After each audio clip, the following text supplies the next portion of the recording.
أعوذ بالله من الشيطان الرجيم. بسم الله الرحمن الرحيم.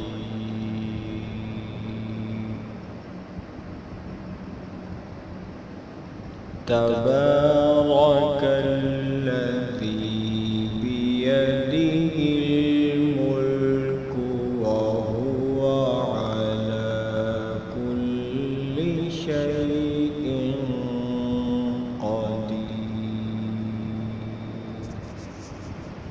الذي خلق الموت والحياة ليبلوكم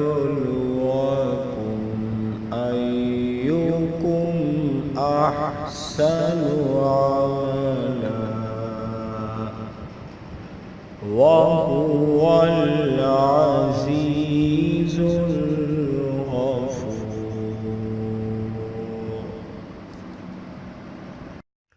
السلام علیکم ورحمۃ اللہ وبرکاتہ. پی کے ہیلتھ ٹپس کی جانب سے قاری عمر صفدر آپ سب کی خدمت میں حاضر ہے.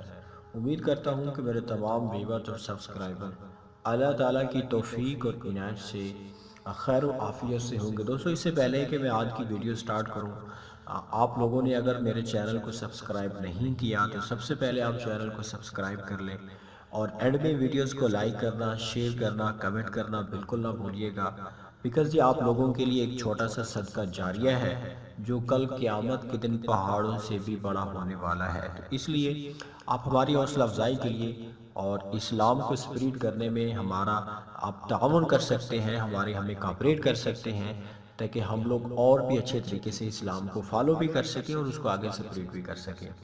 دوستو، آج کا جو وظیفہ آپ لوگوں کے سامنے پیش کرنے جا رہا ہوں، یہ جنت میں داخل ہونے کا یہ نبی صلی اللہ علیہ وسلم نسخہ ہے.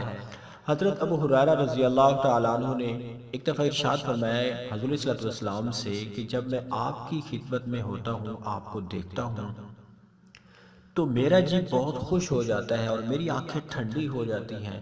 آپ علیہ السلام سے انہوں نے عرض کیا کہ آپ ہمیں تمام چیزوں کی جو اصلیت ہے اس کے بارے میں خبردار کر دیں. تو حضور صلی اللہ علیہ وسلم کی ذات اقدس نے ارشاد فرمایا کہ اے ابو ہریرہ، تمام چیزیں پانی سے پیدا کی گئی ہیں. پھر میں نے کہا کہ یا رسول اللہ، مجھے کوئی ایسا عمل بتا دیجئے جس سے میں جنت میں داخل ہو جاؤں. تو آپ صلی اللہ علیہ وسلم نے ارشاد فرمایا کہ 3 کام کرو. سب سے پہلا کام کیا ارشاد فرمایا، بلکہ 4 کاموں کرنے کا ارشاد فرمایا. سب سے پہلا کام کہ لوگوں کو سلام کیا کرو. نمبر 2، کھانا کھلایا کرو. نمبر 3، صلہ رحمی کرتے رہو. اور نمبر 4، اور رات کو جب سونے لگو تم تہجد نماز پڑھا کرو تاکہ سلامتی کے ساتھ جنت میں داخل ہو جاؤ. دوستو، یہ 4 نصیحتیں ہیں جو ہمیں حضور صلی اللہ علیہ وسلم کی ذات اقدس نے ارشاد فرمائی ہے. جنت میں داخل ہونے کا یہ نبی صلی اللہ علیہ وسلم نسخہ ہے. اس سے اچھا نسخہ ہمیں کہیں نہیں مل سکتا. کہ سب سے پہلے کیا کہ لوگوں کو سلام کرنا ہے، جو ہم بالکل بھی ختم کر چکے ہیں.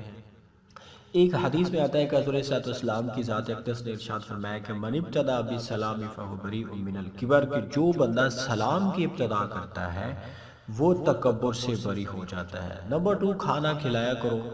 آج کی اس غربت کے دور میں سمجھ لیں کہ کھانا کھلانے کی جو ایک وقت ہے، اس کی جو اہمیت ہے، وہ بہت ہی زیادہ امپورٹنس ہے اس کی. بیکاز جب ہمارے خود کے کھانے کے لیے کچھ نہیں ہوتا تو اس میں اگر ہم اعلیٰ ظرفی کا مظاہرہ کرتے ہوئے اپنے کسی غریب بہن بھائی کو کھانا کھلا دیتے ہیں، کسی فقیر، محتاج اور مسکین کو کھانا کھلا دیتے ہیں، تو یہ واقع میں جنت میں داخل ہونے کا یہ بہت بڑا سبب ہے.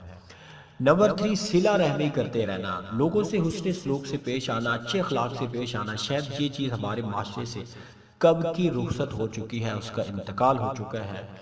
اگر کوئی صلہ رحمی کرتا بھی ہے کسی سے، اس کی سمجھ لیں کہ غلطیوں کو اگنور کر بھی دیتا ہے، اس کے ساتھ رہنا چاہتا ہے اچھے طریقے سے، تو اس کو سمجھ لیں کہ بہت کمزور تصور کیا جاتا ہے. اس کو سمجھ لیں کہ کمپرومائز کرنے والا سمجھا جاتا ہے، اس کی کوئی زیادہ فوقت نہیں ہوتی. اور رات کو سونے سے پہلے جب سب لوگ سو جاتے ہیں تو پھر تہجد پڑھنا یہ بھی بہت بڑی عبادت ہے. دوستو یہ 4 کام ہیں، ہم دعا کر سکتے ہیں کہ اللہ تعالی ہم ان چاروں کاموں کو کرنے کی توفیق دے۔ دوستو چینل کو سبسکرائب کرنا، ویڈیوز کو لائک کرنا، شیئر کرنا بالکل نہ بھولیے گا۔ السلام علیکم ورحمۃ اللہ وبرکاتہ۔